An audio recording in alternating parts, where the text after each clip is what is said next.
Brian Bronwyn also doing the exact same thing there. So people trying a bunch of different things in Esper.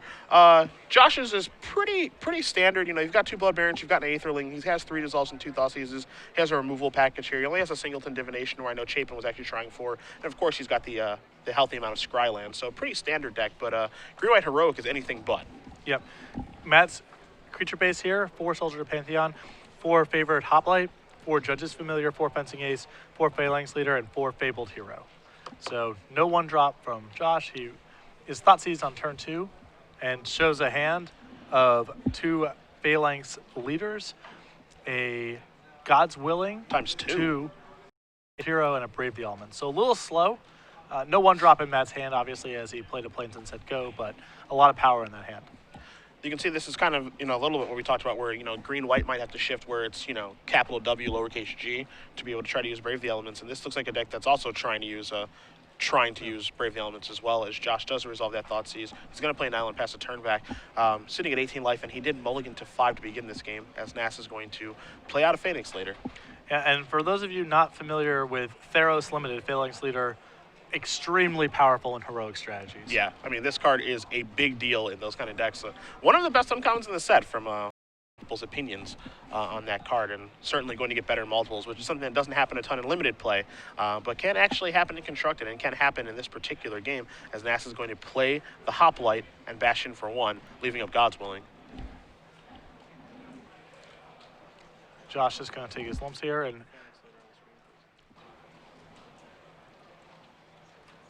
it looks like he's just going to fire off this God's Willing before damage to pump both of his creatures.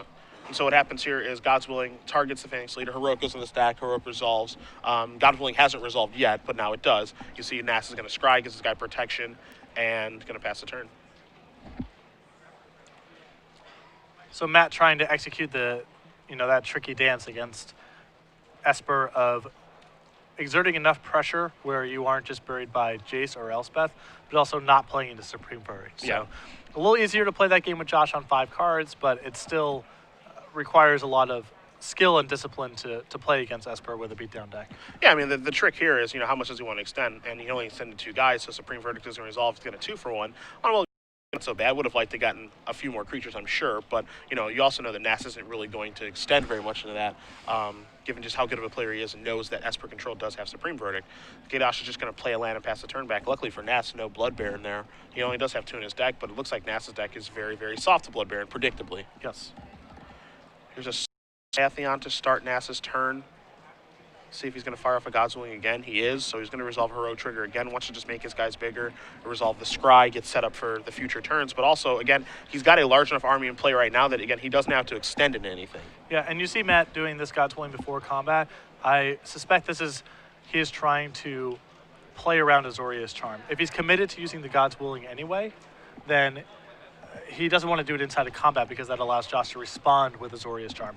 Doing it before combat lets him make sure that he isn't exposing himself to that trick at least. And you saw Josh did cycle Azorius Charm on the at the end step there, so nice play there from Nass to make sure his guy's not on top of his deck. And now here's the Detention Sphere to take care of the Phalanx Leader. Obviously, you can't target the Soldier of the Pantheon, but Nass does have a 3/2 attacker in play right now, so still doing okay if he does draw a Temple Garden off the top, so he finally has a 3rd land to be able to operate here. Going to start by getting in for 3, put down to 11. Matt's going to go down to 18. He's going to play a Fabled Hero, which another Theros Limited bomb. Yes. And now we've seen that we're starting to enter the point of the game where Matt can no longer afford to be that conservative playing around Supreme Verdict because, as you see a Supreme Verdict from Josh, because the threat of Elspeth and potentially Blood Baron is looming as well. Or even Sphinx's Revelation. Yeah. He needs to close the game out, and of course his deck doesn't have very much reach, so again, he needs to figure out how he wants to pace the game, how he wants to play the threats, but he also wants to close out the game pretty quickly. Now here's a Soldier of the Pantheon off the top. Again, we know that Nass does have elements in his hand. Looks like he was going to play a land this turn, and he is going to play a Breeding Pool and pass the turn back. Breeding Pool is a green source of mana that can also cast Judge's Familiar, so we've seen this technology before in decks. Look at the tech. Yeah. Look at the deck building. Here's a Sphinx's Revelation for 2. 13 will Gaydosh. We'll see if Nass remembers the trigger on a Soldier of the Pantheon. Not sure if he did or not there. May have been a response to the Soldier, to be fair, this next revelation. Now there is a Temple of Silence. Take a little scry action here. You see a Detention Sphere in Gaydosh's hand, which he cannot cast, of course, on the Soldier due to protection from multicolor. I've compared Soldier of Pantheon, having it in play, to being a professional baseball player. Okay. If you're successful 30% of the time, you're really good. Yeah, it's good. That's good. I know in Albuquerque, I missed my fair share of triggers on that. I don't know why it's so hard to remember. As Nass going to come across for 2, put Gaydosh down to 11, and pass the turn back. I don't know why it's so hard. It doesn't make any sense. You think it would be easy. You only have one thing to worry about. But I forget all the time, too. So Watergrave tapped here for Gaydosh. Nass quickly draws. Going to start by attacking for 2. Gaydosh down to 9. A little pump action. Warrior's Lesson. We have 4 copies of that in this deck. I like it. He's going to draw a card. Going to play Favorite Hoplite and pass the turn back. So Psychonazorius Charm will Gaydosh. He's going to untap and take a draw step here. Again, like, for a mulligan of 5, I feel like he's doing okay.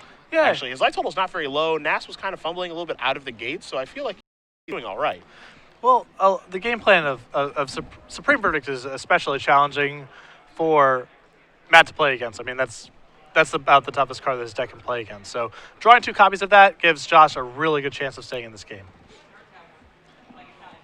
Blood Baron of Viscopa has arrived. And now this is, obviously, the problem card.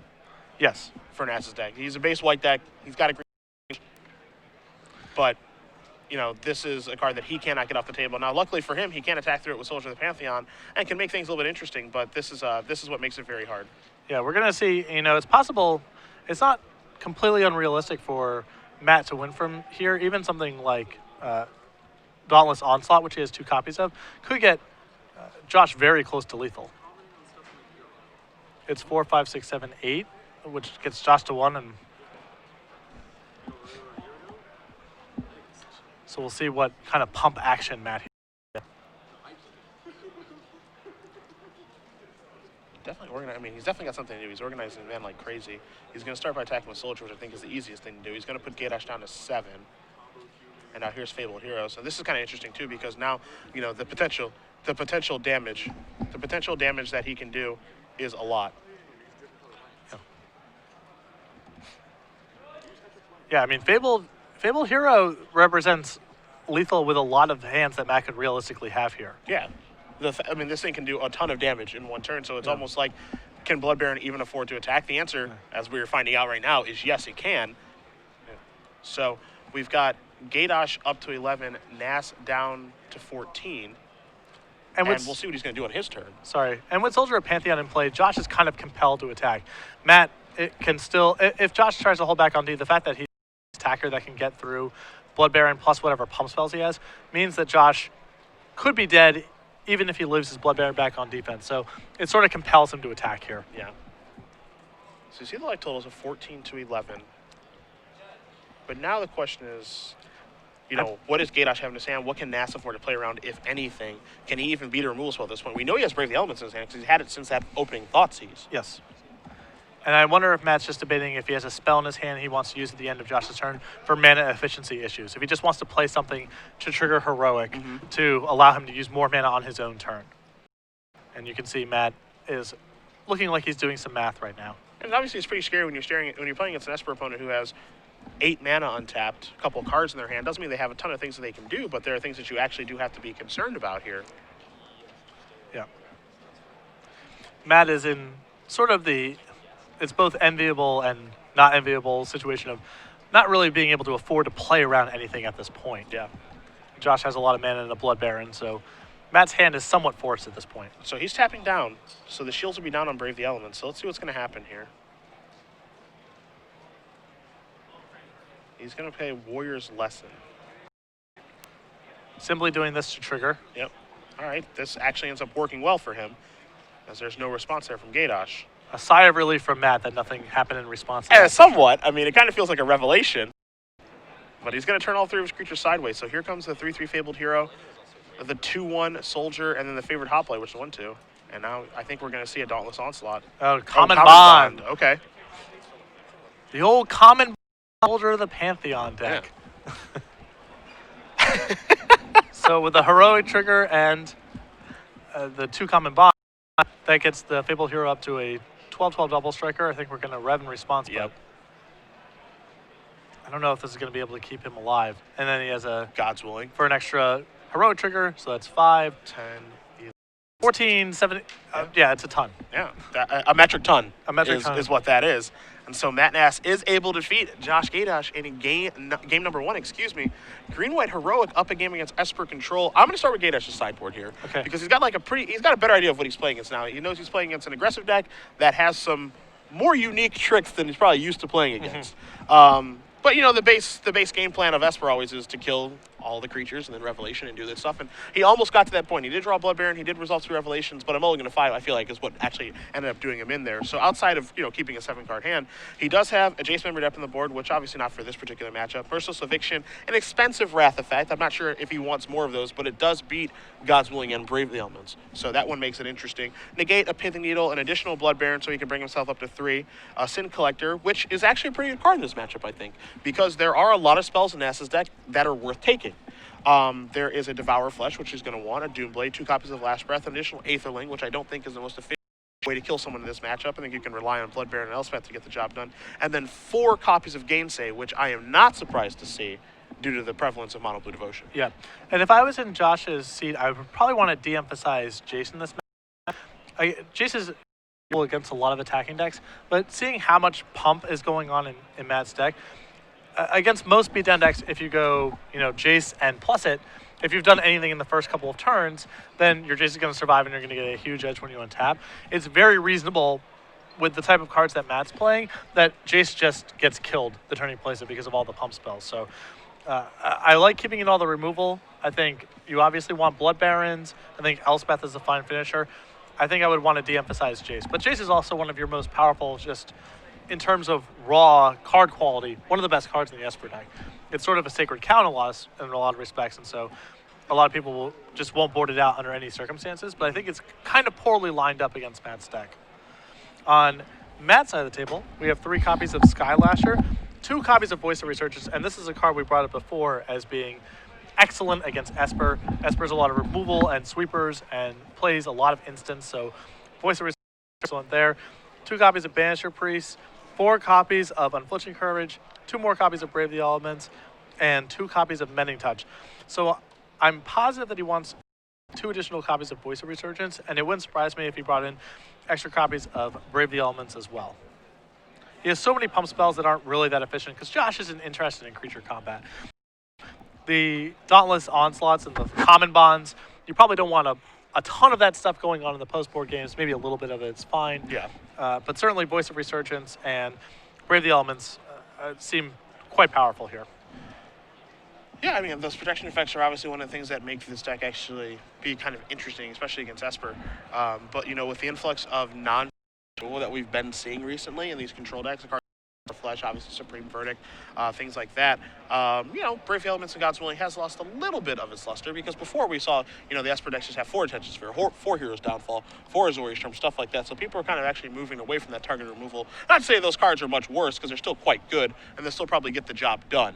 But you might be able to trim down on some of that. For example, I know that Ben Lundquist really likes cutting a couple copies of Brave the Elements against Esper for exactly the reasons you just cited. Mm-hmm. The problem for Matt here is that he has so many cards that are like Brave the Elements in his deck. He has 4 God's Willings, 4 Common Bonds, and 2 Dauntless Onslaughts that he can't take out all of this stuff. And Brave the Elements seems better to me than a lot of his pump spells. Sure. I do agree in general that Brave the Elements type effects are overvalued against Esper. In general, some of them should be getting sided out, but Matt's deck doesn't really have the luxury of doing that because of the way it's structured. All right, you see both players taking a look at their opening hands. Game number 2, as Matt Nass is up a game, as you guys can see. Gaydosh again did mulligan to 5 in game number 1, so we'll see if he can keep a 7-carder on the play here. As we are in round number 1 of standard action here in Oakland. If you guys are just joining us, Editor Phillips, Patrick Sullivan. At SCG Live, hashtag SCGOAK for your tweets. We'll be checking them all weekend long as we do make our way through 10 rounds of Standard, along with some elimination rounds this evening and some more tomorrow morning. Don't forget about the premium giveaways, and we've got some other things that we're going to give away along with premium today. So make sure you stick with us for most of this weekend, as it's going to be a blast. We're going to have some fun. We'll see what's going to develop in our Standard metagame as we make our way towards the Invitational in Las Vegas. And it's really exciting getting to watch decks like Matt's with 4 Selesnya Guildgates, or things, like Brian Kibler and the Golgari deck he's been advocating, knowing that with nothing else in a couple of months, these decks are substantially better just by having a Scryland. Yeah. It's an easy thing to overlook, but the difference between the color combinations that have Scrylands and the ones that don't is dramatic for building decks. It's a huge difference. And that is pretty exciting, actually, the fact that they will get just those upgrades. And that also means that other decks will get upgrades too.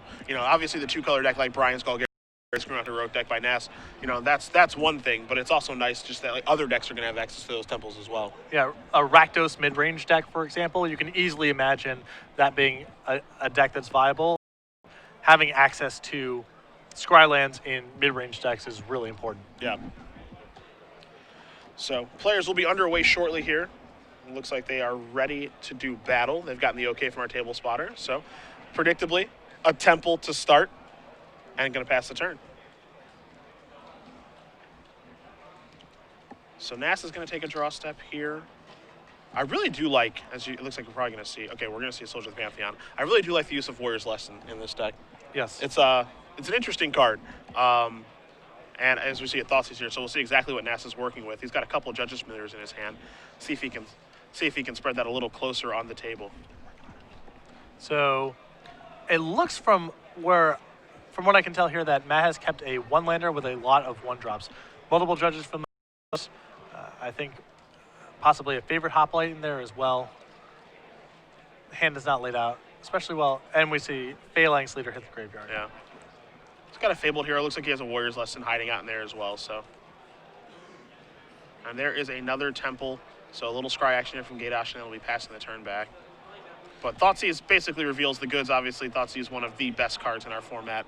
But Matt has a very good start in this matchup. Because here's a Judge Familiar because he has Soldier. Like, obviously he's missed his land drop, and Judge Familiar isn't the best card or anything. But Soldier is so good against Esper.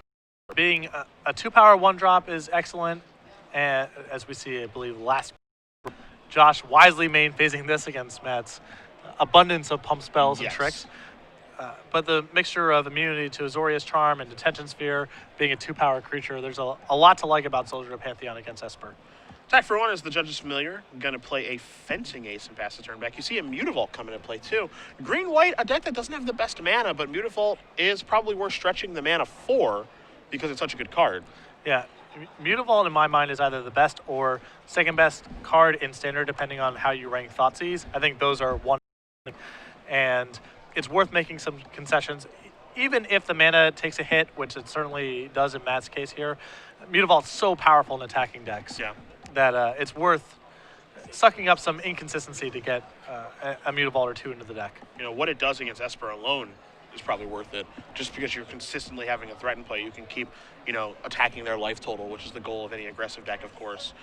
You can pace the game in such a way that, it's beneficial for you to be able to actually play this card, even though, again, you do have to extend your mana, and Green-White is a deck that does not have very good mana. Correct. And I know a lot of deck builders who look at something like the 1 Mutavault as they have 24 lands, and they view the Mutavault as a 24.5 land. It's something in between a spell and a land. Yeah. So now another Judge's Familiar going to come down back with the Fencing Ace and the Judge's Familiar. So Gaydosh is going to cycle an Azorius Charm on Nass's end step. He'll take an untap. He'll take a draw. See if he has a Supreme Verdict hanging out here. Jace actually not bad in this situation, too. No, this is a very good spot for Jace. And I believe that the way that Josh is playing, cycling his Azorius Charm here, is representing that he's digging for Supreme Verdict. Yeah. And not trying to fend off Matt, one for wanting him with Azorius Charms. Yeah, just one of his better...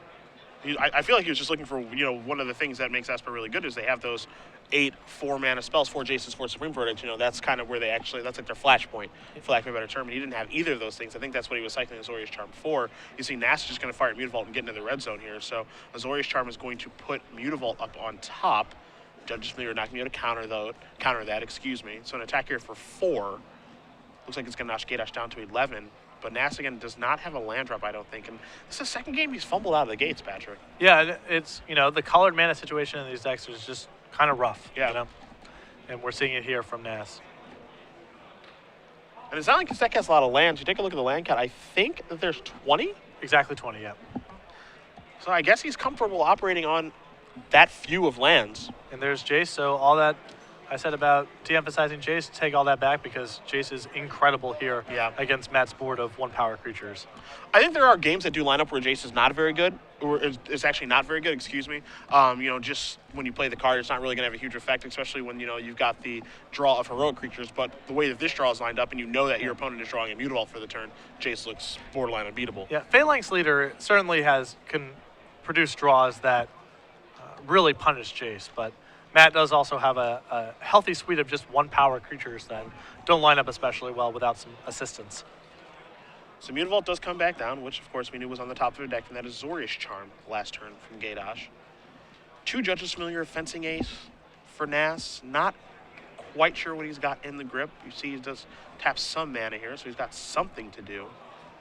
And it is another Judges Familiar, and he has to pass the turn back. So tough road ahead here for Nass because he can't make any good attacks. Gaydosh can just keep ticking up Jace, or if he deems it necessary, down Jace, look for an answer to this board.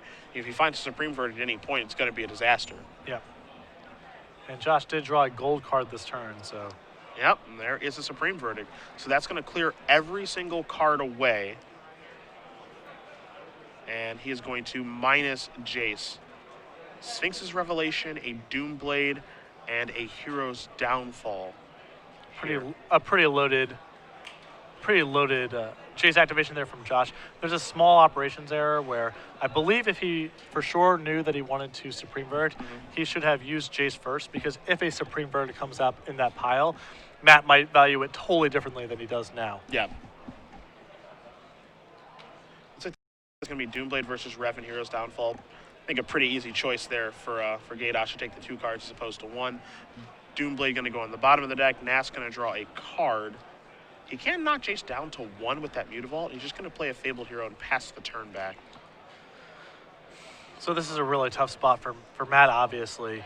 And all he can really do is try to exert enough pressure on Josh to make Josh spend his mana doing other things so he can't fire off that Revelations. Yep. It's very difficult with the amount of removal that Josh has stored up to make that happen, but that's kind of the road that Matt has to go down now. And again, we know he has Hero's Downfall in his hand, so he's already got an answer to the Fabled Hero. Of course, as we mentioned a little bit earlier in this game, if you're going to fire for move in this matchup, as he did with the last breath, you're going to fire it off on your turn when they're tapped out, because you don't want to get blown up by God's Willing and or Brave the Elements. That's important.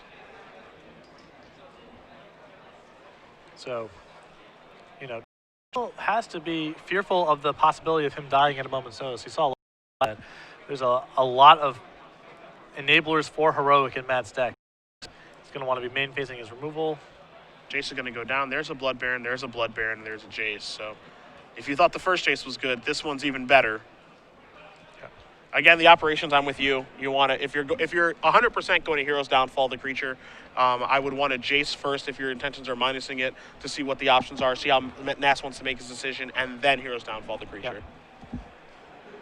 But either way, we got a Blood Baron and a Jace going to the grip here for Gaydosh, and his turn is over as Mutavault's going to come in and take care of Jace, or at least attempt to.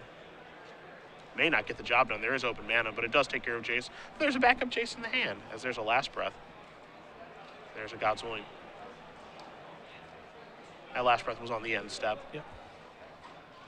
So Nass does Scry, and then he passes the turn back. Gaydosh going to untap here. Sitting at 8 life, his life total is a little bit low as he draws a Temple of Deceit, but it's not 0, and that's all that really matters for the Esper player. Yeah, he's got a lot to work with, and Blood Baron, of course, gives him a lot of breathing space if he was able to untap with it.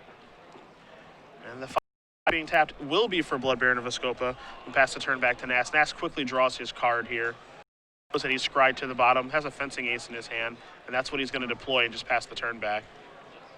And again, Nass knows that Gaydosh does have a Revelation in his hand, has a Jace in his hand, so it's going to be a very, very difficult game for the green-white heroic player to win. Yeah, it still is worth playing, if for no other reason than to see maybe there's some weird one-ofs that Josh has brought in. Maybe he shows you a Pithing Needle, whatever. There's reasons to keep playing, but is firmly in control.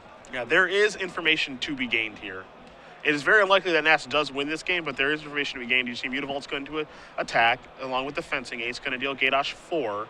Here is probably the Rev. Yep, so there is a big revelation. Now Nass will concede the game to the Revelation. So Josh Gaydosh is going to win game number 2 against Matt Nass. Esper Control versus Grand Heroic are tied up at 1-1 as we move to a third and final one. Yeah, and we've seen 2 not great hands from Matt so far. His draw in the first game involved no one-mana spells, and that game he never had double white until it was far too late, never had green mana. So I'm curious to see if Matt can cobble together just a good opening hand that has, you know, a Temple Garden and a Plains or something like that, and let him do his thing. I think this is probably, I would imagine, the matchup, or one of the matchups Matt would like to avoid the most, as Supreme Verdict is very punishing against what he's trying to do. His deck is so good in creature combat with the cheapness of his creatures, the quality of them, and all of his tricks, but those tricks don't count for very much against Blood Baron and Supreme Verdict. Yeah. Even though some people are working on Esper right now, again, you know, you saw an article by Patrick Chapin this week. He's working on Esper a little bit. Brian Bronwyn doing the same thing as well. Esper, I would say, is kind of on the decline right now.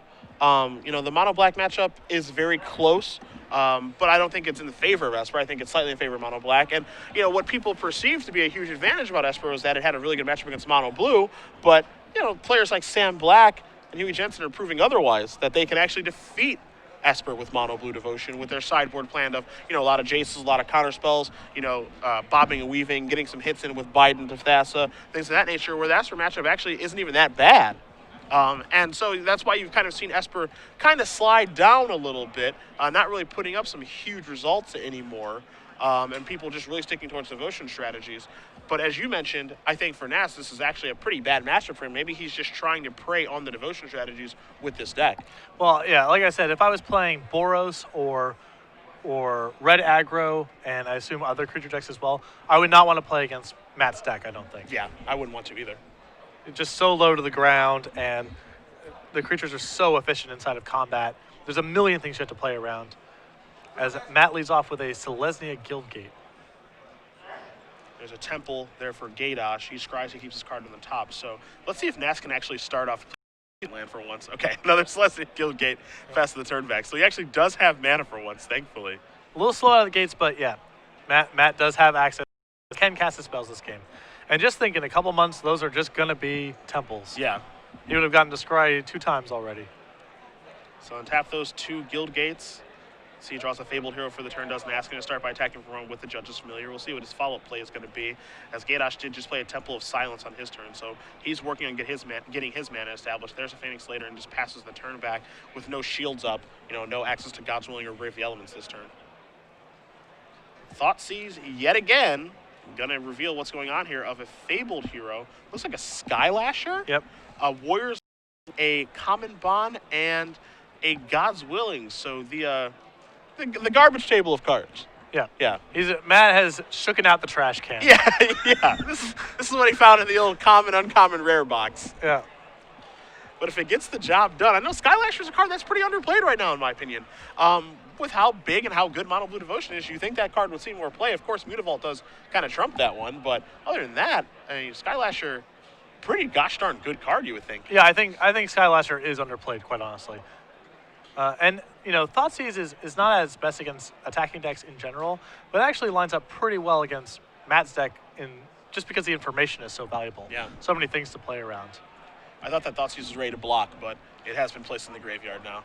This could be a really good Warriors lesson turn here. I think it's got to be, right? Like, there's no 1-mana answer in this deck to creatures. So. And what's so good about this is Matt, again, he gets to put a lot of pressure on.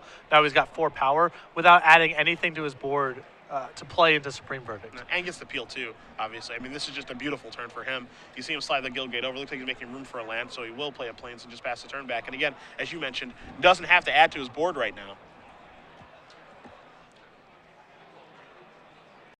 That was the Supreme Verdict he was going to play as a land, I think. So there is a Temple. Does not have an untapped land here, critically. So see a Dissolve or 2. It looks like there's 2 copies of Dissolve in Gaydosh's hand. Surprised to see that card in his deck after sideboard, especially on the draw. It doesn't really line up great.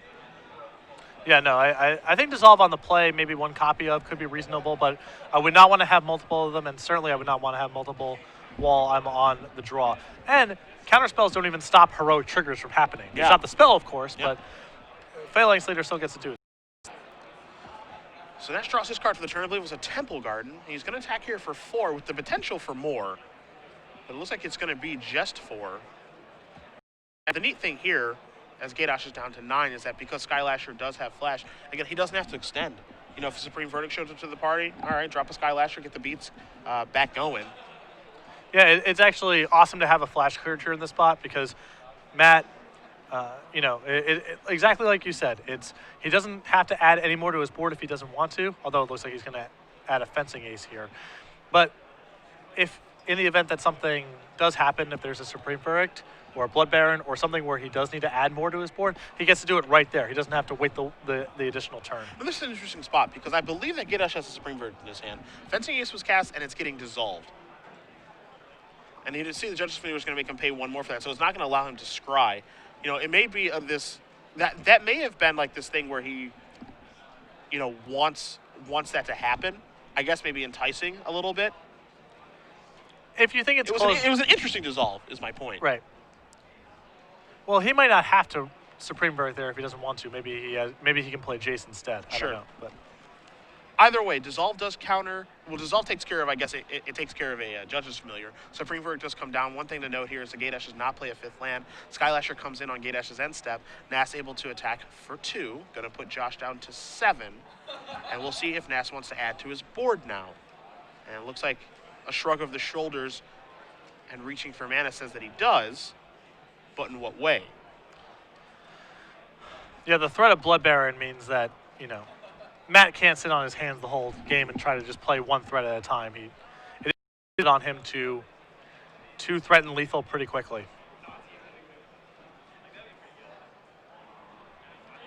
So he reached for 3 mana pretty quickly. Now he's slowed down. He's only reaching for 1. So there's a favorite hoplite. He's going to pass the turn back. Now, we know he has a common bond in his hand. Not sure what he's planning on doing with that bad boy, but we know that it's there. I believe Josh has just drawn an island for his turn, so if Blood Baron is where he wants to go, he has access 5 to it mana.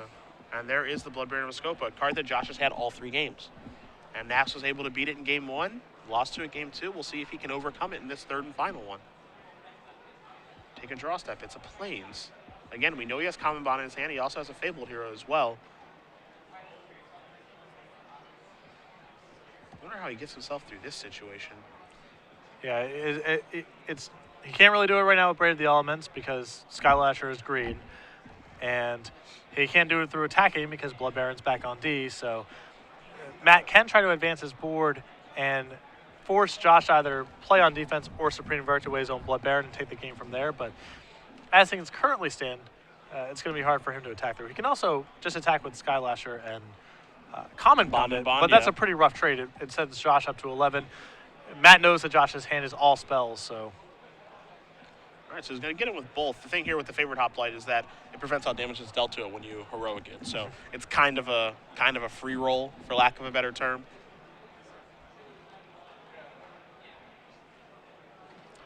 Josh now mulling over his blocks.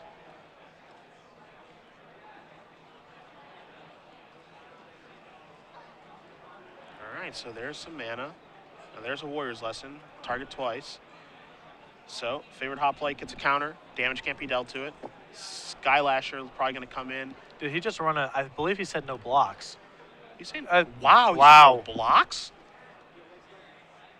So Josh was just not willing to trade with his Blood Baron there, and Matt had some pump spells to finish it wow, off. that is very surprising that the no blocks with the Blood Baron. But either way, Matt Nass with Green-White Heroic does win over Josh Gaydosh playing Esper Control. So Nass is going to start the tournament at 1-0. Yes, and he got to get through one of his hardest matchups, which is even more important for him. Yeah. Wouldn't be surprised if we had maybe Glenn Jones sit down with Nass on the sideboard for this Green-White Heroic deck. Maybe a little deck tech action. I don't know. Maybe some foreshadowing there. We'll see what happens. Yeah, it's unfortunate in some respects that this is the first match that we got to watch Matt play because a lot of what his deck is doing kind of doesn't matter against Esper. All the efficiency of his creatures, the various heroic triggers, playing a lot of combat tricks, like we've commented on before, doesn't really matter against Supreme Verdict and Blood Baron and so forth very much. Yeah. I would really like to